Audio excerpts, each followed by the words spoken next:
अलवर में इन दिनों dengue viral बुखार का प्रकोप बढ़ता जा रहा है। जिला प्रशासन की अनदेखी की वजह से कई बच्चों की मौत हो चुकी है, तो वहीं दिनों दिन हालात और अधिक बेकार होते जा रहे हैं। संसाधनों की कमी के चलते जहां नन्हे मुन्ने बच्चे जीवन और मौत से जूझ रहे हैं, तो परिजन भी अपने आप को लाचार महसूस कर रहे हैं।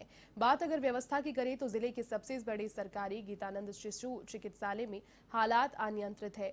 स्थिति यह है कि शिशु चिकित्सालय के सभी वार्ड फुल हो गए हैं और एक ही बेड पर तीन बच्चे भर्ती है, तो वहीं लाइनों में खड़े परिजन और उनके पीड़ित बच्चे अपनी बारी का इंतजार करते नजर आए। दरअसल प्रशासनिक स्तर पर संसाधनों की उपलब्धता नहीं कराना एक बड़ी परेशानी बनकर सामने आया है।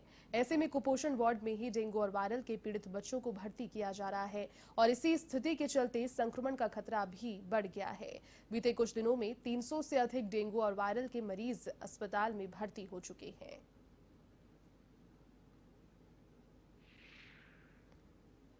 अलवर जिले में इन दिनों डेंगू का प्रकोप छाया हुआ है और बात करें बच्चों की तो बच्चों में यह डेंगू का और वायरल बुखार घर घर में छाया हुआ है। लेकिन प्रशासन की व्यवस्था की बात करें तो प्रशासन की यहाँ कोई व्यवस्था नहीं है। हम इस समय अलवर के गीतानंद शिशु चिकित्सालय में, जो कि अलवर जिले का सबसे बड़ा शिशु चिकित्सालय है, लेकिन यहाँ पर बेडों की जो स्थिति है वो बेहद ही खराब है। एक बेड पर तीन बच्चों को यहाँ रखवाया जा रहा है और जिनका इलाज चल रहा है। दूसरी तरफ हम कुछ महिलाओं से बात करें, किस तरह की व्यवस्था यहाँ पर आपको मिल रही है? एक बेड पे तीन बच्चे हैं, परेशान हो रहे हैं।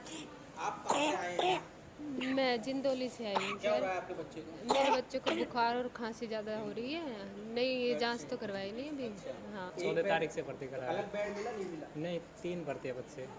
ये सब बुखार आया, नमोनिया बना, अफारा बन गया, उससे बाद में अब आराम है। अब प्रभारी से हम बातचीत करने आए हैं, डॉक्टर सोमदत्त गुप्ता जी। सर, किस तरह का माहौल डेंगू को लेकर चल रहा है? इस समय तो हाल आप स्वयं देख रहे हैं, स्वयं अच्छी तरह से समीक्षा कर सकते हैं। हमसे 600 से ज़्यादा का आउटडोर सुबह के टाइम 8 घंटे में चल रहा है, सुबह के 6 घंटे में लगभग 1000 का आउटडोर 24 घंटे में, लगभग 150 बच्चे हमारे इंडोर में हैं, बच्चे वार्ड में।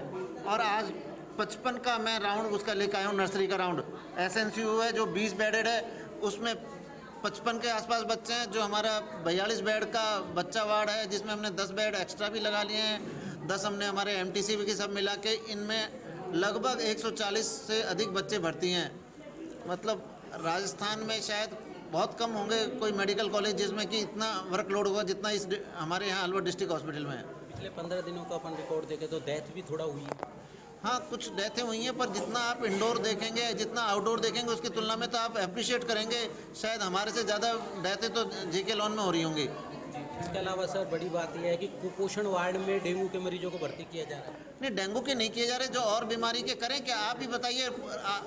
आधे से ज़्यादा ये तो आप हमारे का अप्रिशिएट कीजिए, हमारे स्टाफ को अप्रिशिएट कीजिए, मेरे डॉक्टरों को अप्रिशिएट कीजिए। और कहीं जैसे मेडिसिन वार्ड में आप चले जाइए, वहाँ एक से ज़्यादा एक बेड में मरीज़ नहीं है। हम 42 बेड पे 110-15 बच्चों का भर्ती कर रहे हैं। MTC में भी हमारा जो कुपोषण का भी इलाज कर रहा है, हमारा नॉन कुपोषण मरीज को भी हमारा स्टाफ देख रहा है। आपने कोई रिक्वायरमेंट भी करी है क्या PMO से या जिला कलेक्टर से? बिल्कुल, डेली अखबार में आ रहा है, फैक्चुअल रिपोर्ट हम बता रहे हैं। खुद PMO साहब को पता है, माननीय जिलाधीश जी को पता है, VC में मैं गया था वहाँ पर उनको पता है, डायरेक्टरेट को पता है।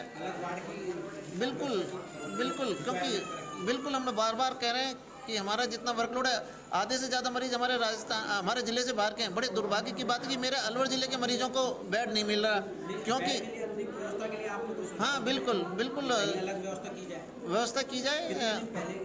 हम कई बार हुई तो फैक्चुअल रिपोर्ट पिछले 2 महीने से लगभग यही स्थिति चल रही है। अगस्त का नहीं, ध्यान तो दिया जा रहा है। अभी 10 बेड हमने एक्स्ट्रा करा दिए और ज़्यादा स्पेस ही नहीं है, MTC में शिफ्ट कर दिए और कोई स्पेस नहीं है। कुल मिलाकर चिकित्सक पूरी मेहनत और स्टाफ पूरी मेहनत से काम कर रहे हैं, लेकिन जो प्रशासनिक व्यवस्थाएं हैं उनमें कहीं ना कहीं कमी नज़र आ रही है। जिससे कि कुपोषण जैसे वार्ड जो संवेदनशील होता है और जानलेवा होता है, वहाँ पर भी डेंगू के मरीजों को भर्ती किया जा रहा है। इससे यह प्रतीत होता है कि प्रशासन को रिक्वायरमेंट करने के बावजूद भी कोई व्यवस्था नहीं कर पा रहा है। कहीं ना कहीं प्रशासन की लापरवाही यहाँ बच्चों के जीवन के साथ नज़र आ रही है। कैमरा पर्सन लक्ष्य के साथ मैं अलवर से चंद्रशेखर।